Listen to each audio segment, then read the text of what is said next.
हाँ तो दोस्तों, इस वीडियो के अंदर हम गैब्रियल पेट स्टेप्स के आईपीओ के बारे में बात करेंगे और जानेंगे कि इस आईपीओ के अंदर आपको कितना लिस्टिंग गेन मिल सकता है और आपको इस आईपीओ के अंदर अप्लाई करना चाहिए या नहीं। चलिए शुरू करते हैं। तो देखिए, सबसे पहले हम ये जानेंगे कि ये कंपनी क्या काम करती है। देखिए, जो कंपनी है 2020 में ये कंपनी स्टार्ट हुई है, यानी कि हार्डली 3 से 4 साल ये कंपनी को स्टार्ट हुए अभी हुए हैं। अब अगर हम कंपनी के काम की अगर हम बात करेंगे तो देखिए, जो पेट स्टेप्स होते हैं यानी कि जो पैकेजिंग मटेरियल होता है, तो वो ये कंपनी हमें सेल करती हुई नजर आती है। और ये कौन से ब्रांड नेम में ये कंपनी प्रोडक्ट को सेल करने का काम करती है, तो गैब्रियल ये ब्रांड नेम के अंदर में ये कंपनी हमें प्रोडक्ट सेल करती हुई यहाँ पे नजर आती है। उसके अगर हम देखेंगे तो यहाँ पे अगर हम कंपनी के मैन्युफैक्चरिंग यूनिट की अगर हम बात करेंगे तो राजकोट के अंदर हमें यहाँ पे कंपनी का मैन्युफैक्चरिंग यूनिट हमें यहाँ पे नजर आता है। और उसके अलावा अगर हम यहाँ पे कंपनी के डिस्ट्रीब्यूशन नेटवर्क की अगर हम बात करेंगे तो 10 स्टेट में भी हमें यहाँ पे ये कंपनी हमें काम करती हुई नजर आती है। तो जैसे कि अगर आप देखोगे हार्डली 3 से 4 साल ये कंपनी को भी स्टार्ट हुए हैं, तो इसके हिसाब से अगर हम देखेंगे तो 10 स्टेट का जो प्रेजेंस है मेरे ख्याल से काफी अच्छा हमें यहाँ पे नजर आता है। और अगर हम कंपनी के अंदर अगर हम टोटल एम्प्लॉइज की अगर हम बात करेंगे, जिसके अंदर जो लेबर्स वगैरह होते हैं जो फैक्ट्री में काम करते हैं, उनको इंक्लूड करके अगर हम बात करेंगे तो लगभग 26 लोग अभी यहाँ पे ये कंपनी के अंदर काम करते हुए नजर आते हैं। अब अगर हम यहाँ पे कंपनी के ऑब्जेक्टिव की अगर हम बात करेंगे, यानी कि जो आईपीओ से कंपनी को पैसा मिलने वाला है उसे कंपनी कैसे यूटिलाइज करने वाली है, तो देखिए यहाँ पे कुछ नॉन जो बैंक्स वगैरह उनसे यहाँ पे कंपनी ने कुछ लोन्स वगैरह यहाँ पे लिए हुए, तो उसे यहाँ पे कंपनी को रीपे करना है, तो उससे रिगार्डिंग यहाँ पे कंपनी का आईपीओ में आता हुआ नजर आ रहा है। और उसके अलावा अगर हम देखेंगे तो यहाँ पे कंपनी को कुछ लैंड वगैरह कंपनी को बाय करना है, तो उससे रिगार्डिंग यहाँ पे कंपनी का आईपीओ में आता हुआ नजर आ रहा है। और उसके अलावा अगर हम देखेंगे तो यहाँ पे कंपनी को एक सोलर पावर प्लांट यहाँ पे कंपनी को लगाना है। और नॉर्मली क्यों लगाना है, यानी कि जो कंपनी की पावर की कॉस्ट है वो यहाँ पे आने वाले टाइम पे कम हो जाएगी, इसलिए यहाँ पे सोलर पावर प्लांट यहाँ पे कंपनी को लगाना है। अब अगर हम यहाँ पे कंपनी के प्रमोटर्स की अगर हम बात करेंगे तो देखिए, मिस्टर शाह जय परेश भाई हमें यहाँ पे कंपनी के प्रमोटर नजर आते हैं। तो इसके अलावा विमल दया भाई जी हमें यहाँ पे नजर आते हैं। और उसके अलावा कवाटिया विवेक धर्मेंद्र भाई हमें यहाँ पे कंपनी के प्रमोटर नजर आते हैं। यानी कि कहीं ना कहीं शाह ग्रुप करके हमें यहाँ पे कंपनी का प्रमोटर ग्रुप हमें यहाँ पे नजर आता है। अब अगर हम कंपनी के फाइनेंशियल की अगर हम बात करेंगे तो देखिए 2021 में हार्डली 7 लाख रुपीज के लगभग यहाँ पे कंपनी का रेवेन्यू का नंबर था।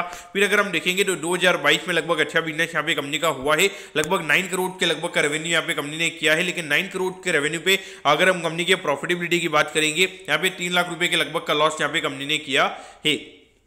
अब अगर हम 2023 में अगर हम बात करेंगे 15 करोड़ का रेवेन्यू का नंबर हमें यहाँ पे नजर आता है। लेकिन अगर हम 15 करोड़ के रेवेन्यू पे अगर हम प्रॉफिटेबिलिटी की बात करेंगे, हार्डली 51 लाख रुपीज के लगभग का नंबर हमें यहाँ पे नजर आता है। यानी कि अगर हम नेट प्रॉफिट मार्जिन की अगर हम बात करेंगे, हार्डली 3-4% के लगभग का नेट प्रॉफिट का मार्जिन का जो नंबर है वो हमें यहाँ पे नजर आता है।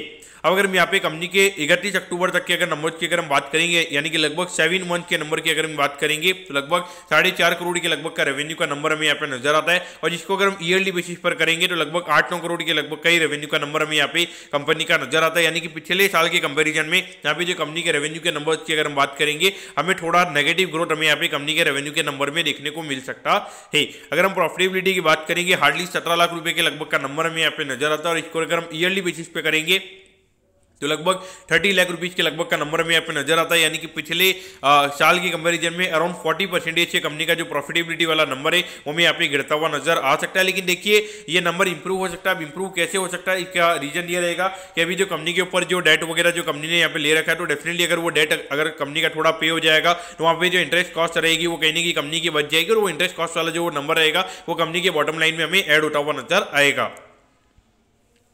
अब अगर हम आईपीओ की डिटेल्स के बारे में अगर हम बात करेंगे तो देखिए 31 जनवरी को ये आईपीओ में स्टार्ट होता हुआ नजर आएगा और 2 फरवरी को ये आईपीओ में क्लोज होता हुआ नजर आएगा। यहाँ पे 101 रुपीज पर शेयर पे ये कंपनी में शेयर देती हुई नजर आ रही है। 1200 शेयर्स का हमें यहाँ पे लॉट नजर आता है, यानी कि आई थिंक अराउंड 1,21,000 रुपए आपको यहाँ पे एक लॉट को अप्लाई करने के लिए लगने वाली है।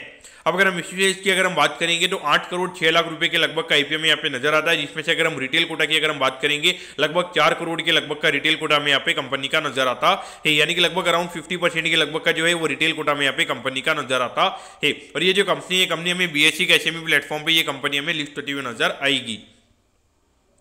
अब अगर हम टाइम टेबल के बारे में अगर हम बात करेंगे तो देखिए 5 तारीख को आपको पता चल जाएगा कि आपको अलॉटमेंट मिला है, यानी कि अलॉटमेंट नहीं मिलता तो 6 तारीख को आपको रिफंड मिल जाएगा। और 6 तारीख को ही आपके डीमैट अकाउंट में शेयर आ जाएंगे अगर आपको अलॉटमेंट मिलता है। और 7 तारीख को ये कंपनी हमें लिस्ट होती हुई नजर आएगी।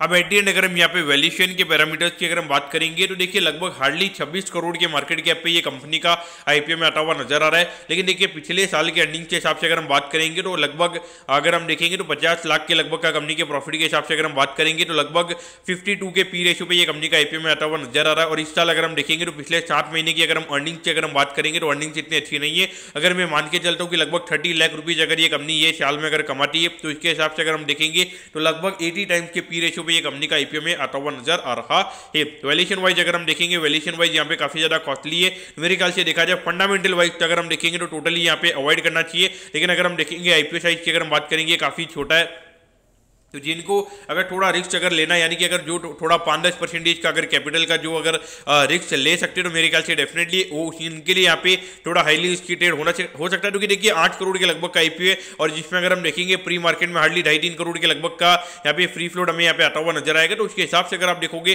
तो लगभग अगर 3.5-4 करोड़ की डिमांड भी अगर रहती है तो वहाँ पे 15-20% के लगभग ये आईपीओ में खुलता हुआ नजर आ सकता है। तो देखिए ये थोड़ा स्पेकुलेशन टाइप हो जाएगा, थोड़ा व्यूज के हिसाब से हो जाएगा। तो अगर थोड़ा रिस्क अगर आप ले सकते हो तो मेरे ख्याल से अप्लाई करना चाहिए। लेकिन अगर आप देखोगे तो बाकी आईपीओ अगर हम देखेंगे जहाँ पे 50-60% के लगभग का प्रीमियम चल रहा है तो डेफिनेटली वहां पर इतना ज्यादा रिस्क भी नहीं है। अगर मार्केट में थोड़ी अनसर्टेनिटी भी आती है तो वहां पे थोड़ी बहुत बाइंग डिमांड रहेगी। अगर 50-60% के लगभग का प्रीमियम चल रहा है तो एक बार के लिए वहां पर आपको लॉस नहीं होगा। तो मेरे ख्याल से वहां पर आपको फोकस करना चाहिए। अगर आप रिस्क नहीं ले सकते हो, अगर आप रिस्क ले सकते हो तो उसके हिसाब से आपको यहाँ पे व्यू लेना चाहिए। बाकी long term point of view से देखिए एक नॉर्मली पैकेजिंग टाइप ये कंपनी हमें यहाँ पे नजर आती है। और बाकी अगर हम जितने भी यहाँ पे पॉलीफिल्म से रिलेटेड यहाँ पे जितनी भी कंपनीज है तो उनको मार्केट इतना भी फेवर नहीं कर रहा है अभी। क्योंकि इंडस्ट्री वाइज भी अगर हम देखेंगे तो थोड़ा स्लोडाउन हमें यहाँ पे नजर आता है। तो पॉइंट ऑफ व्यू से अगर हम देखेंगे तो मेरे ख्याल से अवॉइड करने यहाँ पे सही रहेगा। क्योंकि सेक्टर फैंसी भी हमें यहाँ पे नजर नहीं आता है, ये सेक्टर मार्केट को भी बिल्कुल भी पसंद नहीं आ रहा है। तो दोस्तों मैं कहता हूँ कि गैब्रियल पैड स्टैप के आईपीओ के बारे में आपको सब कुछ समझ में आ गया होगा। अगर आपकी कोई भी क्वेरीज है आप कमेंट कीजिए, मैं जरूर आपके कमेंट पर रिप्लाई करूंगा। ओके दोस्तों, thank you, have a nice day.